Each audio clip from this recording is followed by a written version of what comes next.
제 옷장 구석에는 절대 버릴 수 없는 물건이 하나 있습니다. 남색 작업복 한 벌.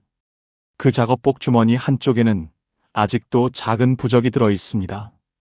아내가 몰래 넣어둔 거였죠. 그걸 발견한 날 밤, 저는 한참 동안 말을 잇지 못했습니다. 그리고 그때 깨달았습니다. 내가 혼자 버틴 게 아니라 우리가 함께 버텨온 거였구나 하고요. 저는 올해 56입니다. 평생을 사무실에서 살았던 사람입니다. 컴퓨터 앞에 앉아서 엑셀 파일 열고 보고서 정리하고 거래처 이메일 보내는 게 제 일상이었습니다. 커피 한 잔 마시면서 동료들과 농담도 나누고 점심시간에는 회사 근처 식당에서 밥도 먹고 그렇게 평범하고 조용한 직장 생활을 해왔습니다. 그런데 54세가 되던 해 3월 어느 날이었습니다. 갑자기 인사팀에서 연락이 왔습니다. 회의실로 올라오라고. 저는 별 생각 없이 올라갔습니다. 혹시 승진 이야기라도 있나 싶었죠. 아니면 부서 이동 정도? 그런데 회의실 문을 열고 들어가는 순간 인사팀장의 표정이 심상치 않았습니다. 박 과장님 앉으세요. 그 말투부터가 평소와 달랐습니다. 저는 천천히 의자에 앉았습니다. 인력 재배치 건으로 불렀습니다. 회사 사정이 어려워서 경기도 안산에 있는 현장 쪽에서 긴급하게 인력이 필요해졌어요. 그래서 박 과장이 한동안 현장 지원을 좀 가져야 할 것 같습니다. 안산이라고요? 저는 서울에 삽니다. 안산까지는 편도로만 2시간이 넘게 걸리는 거리입니다. 게다가 현장이라니, 저 같은 사무직이 그것도 50 중반 나이에? 나이가? 제가 이미 제 말을 인사팀장이 손으로 가볍게 막았습니다. 일주일 뒤부터 출근하시면 됩니다.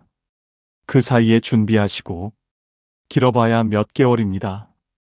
그 정도만 버티시면 다시 원래 자리로 돌아올 수 있어요. 회사에서도 과장님 같은 분을 계속 현장에 둘 생각은 없습니다.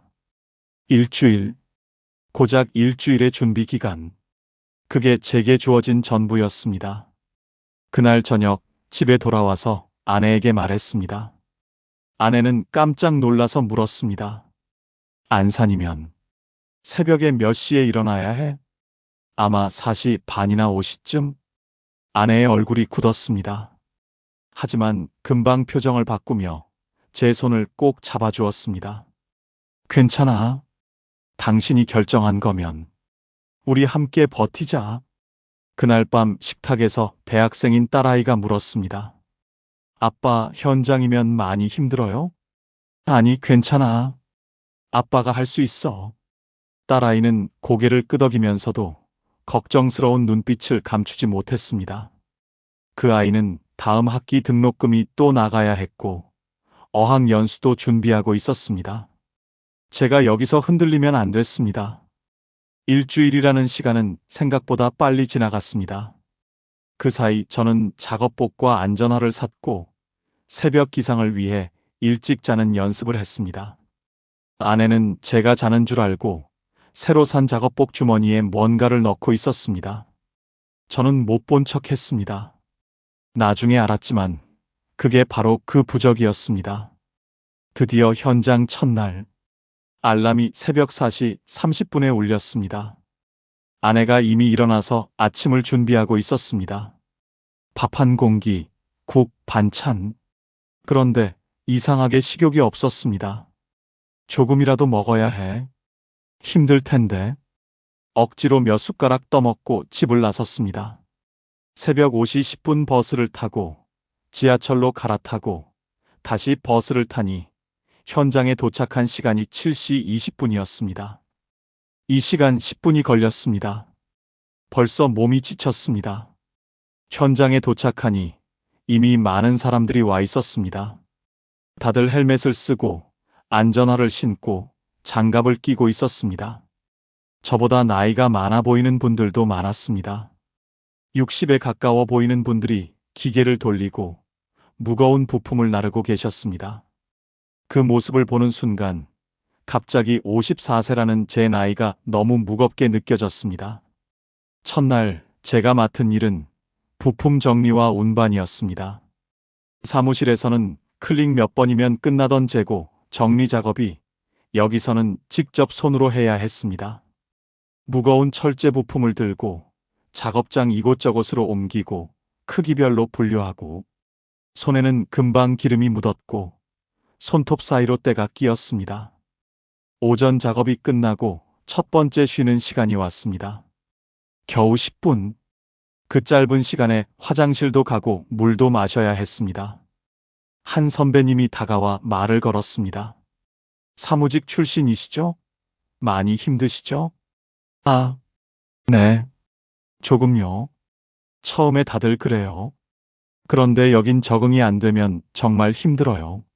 몸도 몸이지만 마음이 더 힘들거든요. 그 말이 무슨 뜻인지 그날은 몰랐습니다. 하지만 시간이 지나면서 알게 됐습니다.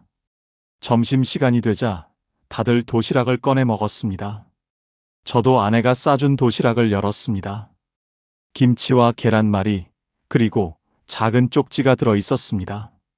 힘내세요, 여보라는 아내의 글씨. 그 짧은 문장이 이렇게 뭉클할 수가 없었습니다. 첫날이 끝나고 집으로 돌아오는 길, 온몸이 쑤셨습니다. 평생 앉아서 일했던 사람이 하루 종일 서서, 걷고, 무거운 걸 들고 하니 몸이 말을 듣지 않았습니다. 버스에서 졸다가 정류장을 2번이나 지나쳤습니다. 퇴근하고 문을 열고 들어가니 아내가 마중 나왔습니다. 여보, 많이 힘들었어? 별거 아니야. 적응하면 돼. 거짓말이었습니다. 저는 그날 밤 샤워하다가 거울에 비친 제 모습을 보고 깜짝 놀랐습니다. 손등은 까지고 팔에는 멍이 들어 있었고 얼굴에는 기름때가 묻어 있었습니다. 이게 나인가 싶었습니다. 그날 밤 발바닥이 뜨겁게 타올라서 잠을 제대로 못 잤습니다. 팔과 어깨는 제 것이 아닌 것처럼 아팠고 허리는 뚝뚝 소리가 났습니다. 하지만 다음 날 또 새벽 4시 반에 일어나야 했습니다. 일주일이 지나고 한 달이 지났습니다. 몸은 조금씩 적응했지만 마음은 무너지고 있었습니다. 새벽에 일어나 이 시간을 이동하고 하루 종일 서서 일하고 다시 이 시간을 이동해 집에 오면 저녁 늦은 시간. 그러면 씻고 밥 먹고 조금 쉬다가 바로 잠자리에 들어야 했습니다. 주말에는 온종일 누워 있었습니다. 몸을 회복하는데 이틀이 필요했습니다. 그러면 다시 월요일이 왔고 새벽 4시 반 알람이 울렸습니다. 그런데 정말 힘든 건 몸이 아니었습니다. 현장에서 저를 대하는 사람들의 시선이었습니다. 사무실에서 왔으면 좀 쓸 줄 알아야지. 이것도 못해? 나이만 먹고 뭐 하나 제대로 하는 게 없네. 젊은 현장 관리자들은 저를 무시했습니다. 제가 실수라도 하면 큰 소리로 야단쳤습니다. 28년 동안 회사를 다니면서 한 번도 이런 대우를 받아본 적이 없었습니다. 더욱 힘들었던 건 동료들과의 관계였습니다. 현장에서 오래 일한 분들은 나름의 노하우가 있었습니다. 그런데 저는 그걸 모르니까 자꾸 실수를 했습니다. 실수를 하면 다른 사람들한테 피해가 갔습니다. 야, 박 과장. 이거 아까 시킨 거 아직도 안 끝났어? 아니, 이렇게 하면 안 된다니까. 몇 번을 말해. 매일매일이 전쟁이었습니다. 몸은 지쳐가고 마음은 무너지고 자존감은 바닥으로 떨어졌습니다. 석 달이 지났습니다. 회사에서 말했던 그 기간이 지났습니다. 저는 인사팀에 물었습니다. 언제쯤 본사로 복귀할 수 있을까요? 그게 아직 상황이 여의치 않아서요. 조금만 더 기다려주세요. 조금만 더. 그 말을 들을 때마다 가슴이 답답했습니다. 도대체 조금이 얼마나 더 기다리라는 건지. 6개월이 지났습니다. 여름이 왔습니다. 현장의 여름은 정말 지옥이었습니다. 작업복 안은 찜통이었고 땀이 마를 새가 없었습니다. 헬멧을 벗으면 머리에서 김이 모락모락 났습니다. 그리고 그 무더운 여름날, 제게도 사고가 찾아왔습니다. 8월 초, 폭염주의보가 내려진 날이었습니다. 작업장 온도는 35도를 넘었습니다. 땀 때문에 장갑이 미끄러웠고 눈앞이 흐려질 정도로 더웠습니다. 그때 관리자가 소리쳤습니다. 박 과장, 속도 좀 내요. 이거 오늘 안 끝나면 내일까지 밀린다니까. 다른 사람들은 다 하는데 왜 혼자 느려요? 그 말을 듣는 순간 뭔가 제 안에서 터졌습니다. 오기가 생긴 겁니다. 저도 할 수 있다는 걸 보여주고 싶었습니다. 사무직 출신이라고 계속 무시당하고 싶지 않았습니다. 그래서 저는 무리를 했습니다. 손목 보호대를 제대로 채우지도 않은 채 평소보다 무거운 철제 부품을 들었습니다. 그게 실수였습니다. 부품이 손에서 미끄러졌습니다. 그리고 그게 제 오른손 손등을 3개 찍었습니다. 순간적으로 피가 터져나왔습니다. 딱! 너무 아파서 비명을 지르고 말았습니다. 주변 사람들이 달려왔습니다. 현장에서 저보다 먼저 내려온 박 형님이 제일 먼저 달려왔습니다. 야, 내가 뭘 했어? 조심하라고 했잖아. 한순간이라고. 형님의 목소리에는 분노보다 걱정이 더 묻어 있었습니다. 응급실에 가서 치료를 받았습니다. 손등에 깊은 상처가 생겨서 6바늘을 꿰맸습니다. 다행히 뼈는 다치지 않았지만 한 달은 힘을 쓸 수 없다는 진단이 나왔습니다.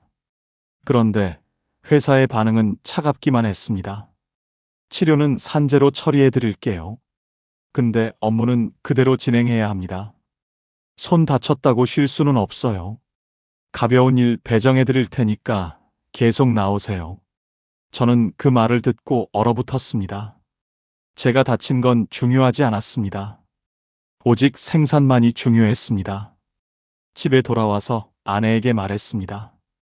아내는 제 손을 보더니 눈물을 글썽였습니다. 여보, 이러다가 큰일 나는 거 아니야? 딸아이도 걱정스러운 얼굴로 물었습니다. 아빠, 괜찮아요? 병원에 다시 가봐야 하는 거 아니에요? 괜찮아. 아빠 괜찮아. 하지만 괜찮지 않았습니다. 손은 아물어가는데 마음의 상처는 더 깊어졌습니다. 1년이 지났습니다.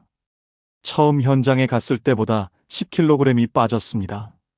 얼굴에는 주름이 늘었고 허리는 자꾸 아팠습니다. 새벽 4시 반 기상, 이 시간 출퇴근, 하루 종일 서서 하는 육체 노동. 이 반복이 저를 망가뜨리고 있었습니다. 그런데도 회사는 저를 본사로 복귀시켜주지 않았습니다. 이제는 아예 말도 꺼내지 못하게 되었습니다.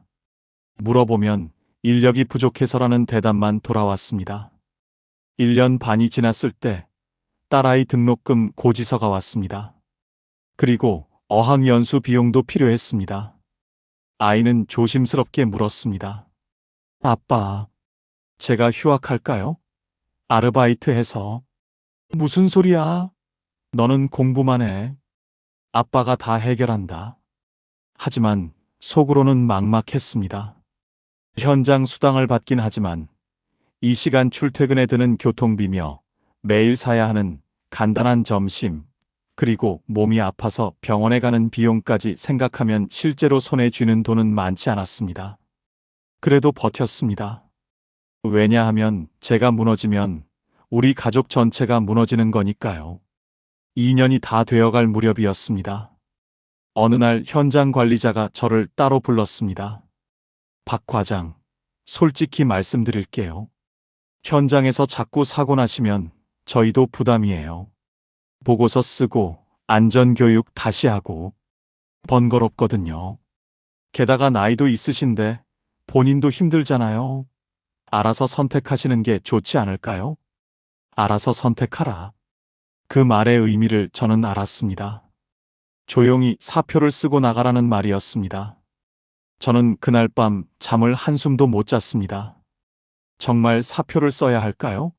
하지만 사표를 쓰면 당장 생활비가 없습니다.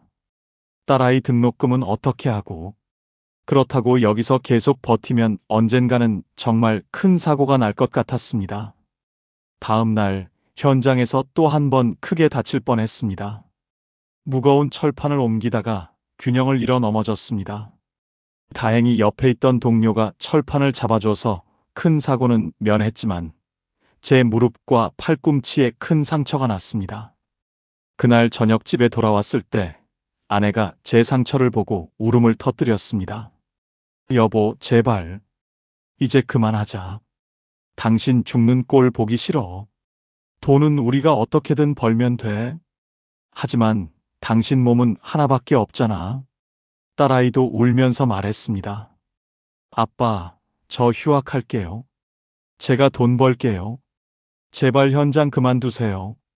그 말을 듣는 순간 제 안에서 뭔가 무너졌습니다. 저는 가족을 위해 버텼는데 정작 가족은 제가 무너지는 걸 보며 고통받고 있었던 겁니다. 그날 밤 저는 작업복을 벗어 옷장에 걸었습니다. 그런데 주머니에서 뭔가 만져지는 게 느껴졌습니다. 꺼내보니 작은 부적이었습니다. 2년 동안 제가 한 번도 발견하지 못했던 아내가 몰래 넣어둔 그 부적. 이게 뭐야? 아내가 조용히 말했습니다. 당신이 처음 현장 나가던 날 너무 불안해 보였어. 그래서 절에 가서 받아온 거야. 매일 당신 안전을 빌었어. 하루라도 덜 다치고 하루라도 덜 힘들까 싶어서. 2년 동안 아내는 제가 모르게 매일 불안해하며 제 안전을 빌고 있었던 겁니다. 그 말을 듣는 순간 참고 있던 감정이 무너졌습니다. 저는 그 자리에서 조용히 울었습니다. 2년 동안 참았던 눈물이 한꺼번에 쏟아졌습니다. 아내가 제 등을 토닥이며 말했습니다. 여보, 이제 내려놓자. 우리 함께 다른 길 찾자. 당신이 건강해야 우리 가족이 행복한 거야. 다음 날 저는 사표를 썼습니다. 2년을 버텼지만 더 이상은 버틸 수 없었습니다. 회사에서는 별다른 만류도 없이 받아들였습니다. 오히려 빨리 처리해 주는 것 같았습니다. 퇴사 후 한 달은 아무것도 할 수 없었습니다. 몸도 마음도 망가져 있었습니다. 하지만 가족이 있었습니다. 아내가 파트타임 일을 시작했고 딸아이는 학자금 대출을 받기로 했습니다. 아빠, 괜찮아요. 제가 졸업하고 갚으면 돼요. 아빠는 쉬세요. 그 말이 얼마나 고마웠는지 모릅니다. 2달쯤 지나서 저는 작은 사무소에서 격리 아르바이트 자리를 구했습니다. 수입은 현장의 절반도 안 됐습니다. 하지만 다시 컴퓨터 앞에 앉을 수 있다는 게, 깨끗한 손으로 키보드를 칠 수 있다는 게 행복했습니다. 무엇보다 새벽 4시 반에 일어나지 않아도 됐습니다. 이 시간씩 출퇴근하지 않아도 됐습니다. 온몸이 쑤시며 쓰러지듯 잠들지 않아도 됐습니다. 지금은 1년이 지났습니다.